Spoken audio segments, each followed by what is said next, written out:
नमस्कार मित्रांनो, एक नंबर मराठी कथा या चॅनलवर आपले परत एकदा स्वागत आहे. झाकली मूठ 1.25 लाखाची ह्याचा आपण पहिला भाग जो बघितला त्याच्यामध्ये आपण बघितलं की प्रतीक आणि त्याच्या आईच्यामध्ये नक्की काय घडलं. आता त्याच्या पुढे काय होतं हे आपण झाकली मूठ 1.25 लाखाची भाग 2 ह्याच्यात ऐकणार आहोत. तर बिलकुल आपला टाइम वेस्ट न करता मी मुद्द्यावरती येतो. मग काय झालं मम्मी, मला एकदाच चोखू दे ना.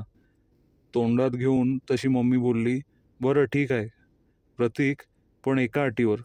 आता मी तुझी मैत्रीण आहे, मग तू मला मम्मी नाही बोलायचं, गीताच बोलायचं.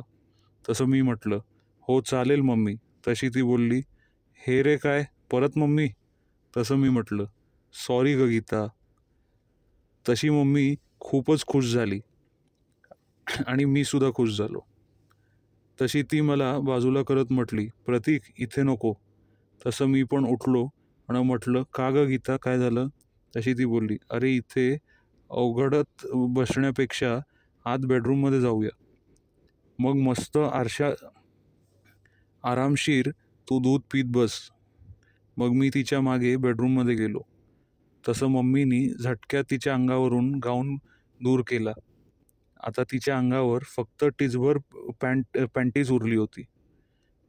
तिची गोरीपान मादक फिगर बघून मी क्षणभर तिच्या नग्न शरीरावरून नजर फिरवत राहिलो होतो.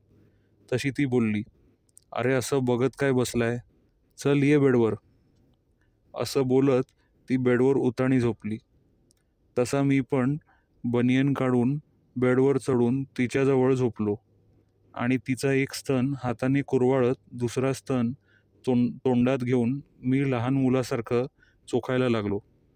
तशी मम्मी मादक सुस्कारे टाकत तिचा एक हात माझ्या डोक्यावर ठेवत माझं तोंड स्तनावर घुसळू लागली, तर दुसरा हात सरळ माझ्या ताठलेल्या लवड्याला माझ्या शॉर्टमधून स्पर्श करत होती.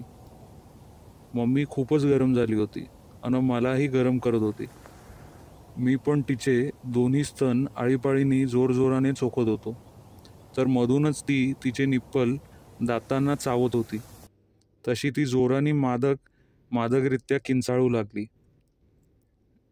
आऊच प्रतीक, ओ नो, खूप दुखतंय. चोखतंय की चावतोय, नको प्रतीक, असं बोलत होती. तिने गपकन माझ्या ताटलेला लवडा शॉर्टवरूनच हातात धरला. तसा तो अधिकच जोमात येऊन तडफडू लागला.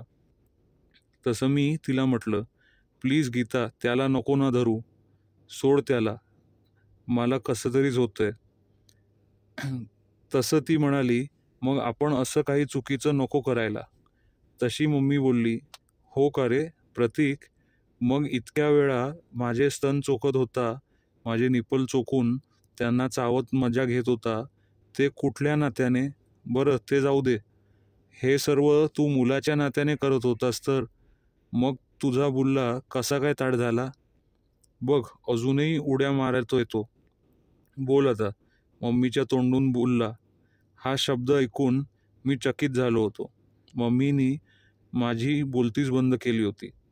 मग मी सारखा सारवासारव करत म्हटलो, अगं माझं मलाच कळत नाही आहे की माझा लवडा कसा काय ताट झाला तो. तशी मम्मी बोलली, हो ना प्रतीक, मग तसंच आहे हे स्त्री पुरुषाचं नातं.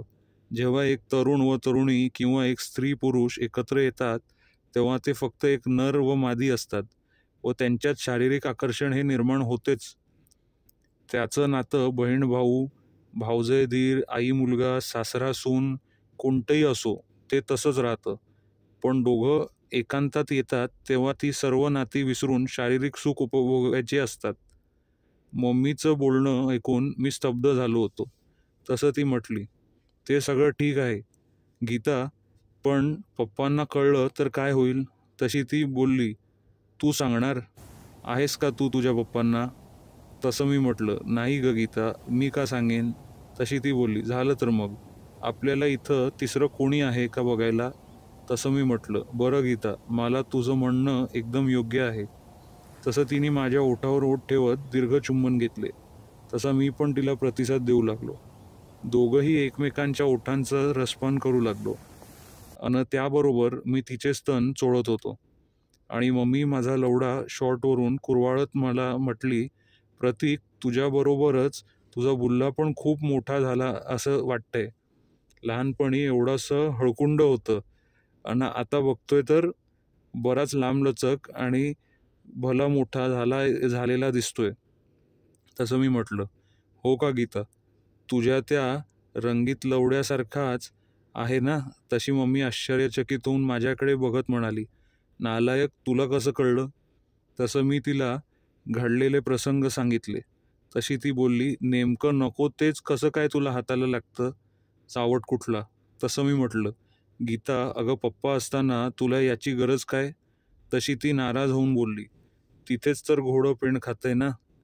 प्रतीक, आता कसं सांगू तुला, तुझे पप्पा महिन्यातले 4-5 दिवसच घरी असतात आणि जेव्हा असतात तेव्हा मला पूर्ण शरीर सुख देऊ शकत नाहीत. मग मी काय करू? बाहेरील परपुरुषांकडून सुख घेणं म्हणजे आपली अब्रू चव्हाट्यावर मांडण्यासारखंच आहे ना. म्हणून मी शारीरिक सुख उपभोगण्यासाठी हा पर्याय निवडला. अजून दुसरं काय करणार मी? मम्मीचं बोलणं ऐकून मलाही खूपच वाईट वाटत होतं. तिचंही बरोबरच होतं. ती एकदम तरुण्यांना मुसमुसलेली तरुणांनी मुसमुसलेली ऐन जीवनात तिला असं एकाकी नीरस जीवन जगावं लागत होतं. एक पती असून सुद्धा तिला शरीर सुखापासून वंचित राहावं लागत होतं. तिला यापेक्षा दुसरं दुर्दैव काय असणार? आता माझ्या लक्षात येऊ लागलं होतं की ती माझ्याशी एवढी जवळीक का करत होती. मम्मी मला मित्र समजून पप्पांकडून जे सुख मिळत नव्हतं ते माझ्याकडून उपभोगून घेण्याचा प्रयत्न करत होती.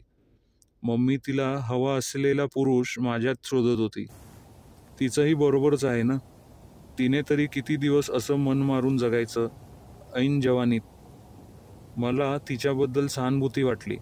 मी तिच्या डोळ्यातून अश्रू पुसत म्हटलं, "अगं गीता, तुझ्या डोळ्यात असे अश्रू नाही बघू शकत मी. आता मी तुझा मित्र आहे ना, मग बाकी सर्व विसरून जा.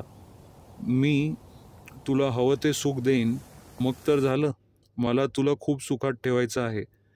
गीता, तुझ्या सगळ्या इच्छा मी पूर्ण करीन. तुला आनंदात ठेवण्याचा प्रयत्न करीन." मी असं बोलताच मम्मी माझ्या चेहऱ्यावर व छातीवर चुंबनाचा वर्षाव करू लागली. "प्रतीक, आज मला किती आनंद झालाय म्हणून सांगू? मला तुझ्याकडून हेच अपेक्षित होतं. मला माहिती होतं की तूच माझं दुःख, व्यथा जाणून घेऊ शकतोस." तसं मी तिला माझ्या मिठीत घट्ट दाबून धरत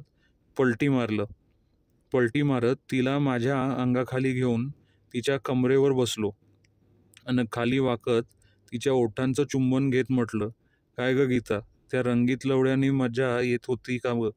तशी ती म्हटली, "खरं म्हणजे मी टाइमपास म्हणून वापरत होते रे. माझ्या तीव्र इच्छा झाली की मी ते घालून शांत करून घेत होते.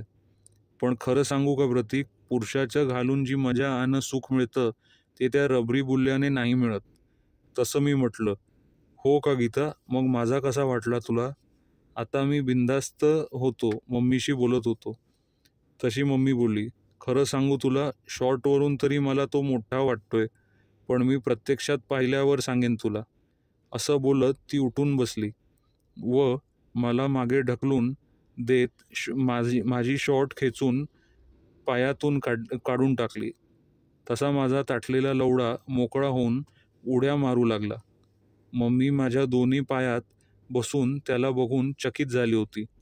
तसं तिने त्याला दोन्ही हातांनी धरून कुरवाळत म्हटली, "बाप रे, किती मोठा मुसळ आहे. त्या रंगीत खेळण्यापेक्षा हा भला मोठा अन लांबलचक आहे." अन त्याला गोंजारत बोलली, "आता मला रंगीत खेळण्याची काहीच गरज नाही बघ. प्रतीक, आता माझ्या सर्व इच्छा तुझा हा भला मोठा बुल्लाच पूर्ण करेल." मम्मी खूपच खुश झाली होती. तसं मी तिला म्हटलं, "गीता, आता तू माझा पाहिलास ना, मग मला पण तुझी छकुली बघायची आहे. दाखव." तशी मम्मी बोलली, "अरे छकुली काय म्हणतोस? सरळ पुच्ची म्हणत जा ना. ती आता छकुली नाही राहिली." तसं मी म्हटलं, "बरं बाई, तुझी पुच्ची दाखव." असं बोलत मी उठलो अन तिला मागे ढकलत तिला उताणी केली. व तिची ओली झालेली पॅन्टी खेचून तिला नागडी केली आणि तिच्या दोन्ही मांड्यात बसून तिची पुच्ची एकटक पाहू लागलो. तिची गोरेपान, गुळगुळीत केस, विरहित अन आकर्षक पुच्ची पाहून माझ्या तोंडाला पाणी सुटलं होतं. तसं मी गुडघ्यावर बसत खाली वाकून तिच्या ओल्या चिंब पुच्चीवर माझे ओठ ठेवून दीर्घ चुंबन देऊ लागलो.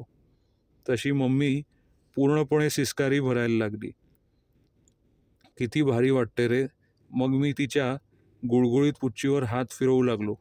तसा तिने माझा हात धरला अन उठून बसत म्हटली, बस आता पुढचं नंतर.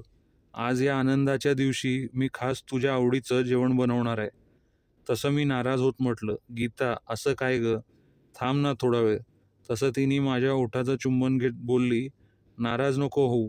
हवं तर तू किचनमध्ये माझ्याजवळ थांब. आपण असंच नागडं राहूयात. तसं मी खुश होत म्हटलं, बरं चालेल गीता मला.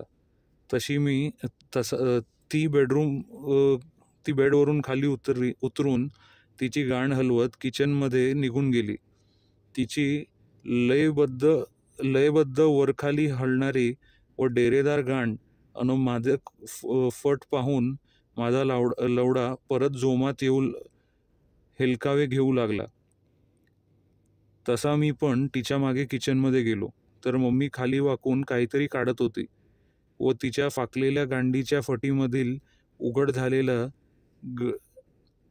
चॉकलेटी रंगाचं भोक बघून माझा कंट्रोल सुटत होता.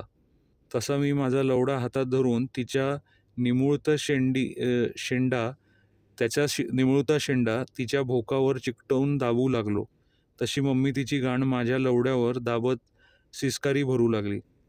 खूप मस्त वाटतंय रे, पण आता नको, असं बोलत ती उभी राहिली व बटाटे कापू लागली.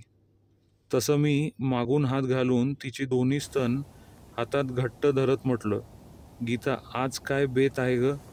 तशी ती बोलली, अरे आज खास तुझ्यासाठी श्रीखंड पुरीचा बेत करते बघ.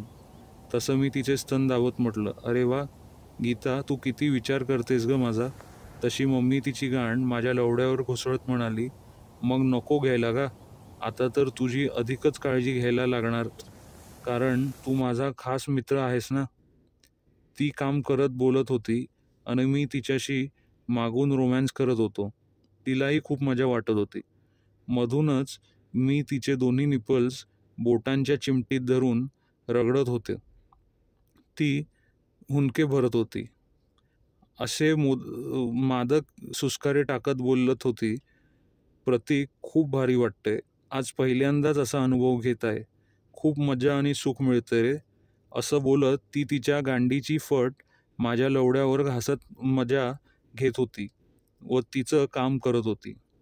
तर मी माझं काम करत होतो. अशा प्रकारे तिचं पूर्ण काम होईपर्यंत मी तिला चिटकून होतो आणि तिच्या पुच्चीतून रसाच्या धारा मांड्यांवरून ओघळत पार पायाच्या टोकापर्यंत पडत होत्या. मम्मीचा स्वयंपाक करून झाला होता. तशी ती बोलली, चल प्रतीक आपण फ्रेश होऊन घेऊ, नंतर मी जेवायला घेते. मग दोघेही फ्रेश होऊन आलो आणि नंतर आम्ही दोघांनी पण श्रीखंड पुरीचा जेवणाचा आस्वाद घेतला. मस्त गप्पा मारत होतो. जेवण होईपर्यंत 9 वाजून गेले होते. नंतर आम्ही दोघांनी मिळून सर्व आवराआवर केली. मग मी हॉलमध्ये येऊन टीव्हीवर हिंदी मूव्ही बघत बसलो होतो. नंतर काही वेळाने मम्मी आईस्क्रीम घेऊन आली आणि माझ्या मांडीवर बसली. असं मी म्हटलं, बरं झालं ग गीता, तू आईस्क्रीम आणलंस. तू खूप गरम होतंय ग. तशी ती म्हटली, तुला आवडतं म्हणून आणून ठेवलं होतं दुपारी. असं बोलत आम्ही दोघं एकमेकांना भरवत आईस्क्रीम खाण्याचा एक वेगळाच आनंद घेत होतो. आज आम्ही पहिल्यांदाच असे नागडे येऊन एक विलक्षण अनुभव घेत आनंद लुटत होतो. मध्येच मला एक कल्पना सुचली. तसं मी मम्मीचे दोन्ही स्तनांना आईस्क्रीम लावलं. तशी ती शहारली, नको नको म्हणू लागली. किती गार लागतंय या गोष्टींनी ती पाठी व्हायला लागली. तसं मी तिचे स्तन चोखून मी तिचे स्तन साफ केले. तसं तिने पण माझ्या लवड्याला आईस्क्रीम लावलं. तसं मी सुद्धा सिस्कारे भरू लागलो. तशी ती बोलली, "का रे, आता कसं वाटतंय, मजा येते ना?" असं बोलत ती खाली गुडघ्यावर बसली आणि माझा लवडा तोंडात घेऊन चोखायला लागली. तसा माझा लवडा तिच्या स्पर्शाने एकदम कडक आणि मोठा झाला होता. आता मला खूप मजा येऊ लागली होती. तसं माझे दोन्ही हात तिच्या डोक्यावर फिरायला लागले होते. तशी ती अधिकच उत्तेजित होऊन माझा लवडा जोरजोरात चोखू लागली होती. तसा मी पण अधिक जोशमध्ये येऊन तिचं डोकं हाताने धरून मागे पुढे करत माझा लवडा तिच्या तोंडात वेगाने आतबाहेर करू लागलो होतो. माझा लवडा जाडजूड असल्याने तिच्या तोंडात मावत नव्हता. त्यामुळे तिचा श्वास कोंडत होता. तसा मम्मीनी माझा लवडा तिच्या तोंडातून बाहेर काढला अन धापा टाकून लागली होती. तसे मी तिला सोफ्यावर उताणं झोपवलं. तशी ती बोलली, "खूप मोठा आहे रे तुझा. माझ्या तर तोंडातच बसत नाही रे. आज काही खरं नाही माझं. माझ्या पुच्चीला चांगलाच ठेचून काढणारा वाटतं तुझा हा भला मोठा बुल्ला." नुसत्या विचारानेच तिच्या अंगावरती काटा येत होता. मित्रांनो, पुढच्या कहाणीमध्ये तुम्हाला नक्की मी सांगीन की प्रतीक त्याच्या आईला नक्की कसा झोवतो. ही कहाणी कशी वाटली ह्याची माहिती खाली कमेंट बॉक्समध्ये नक्की द्या आणि आपल्या चॅनलला सबस्क्राईब आणि या व्हिडिओला लाईक करा. धन्यवाद.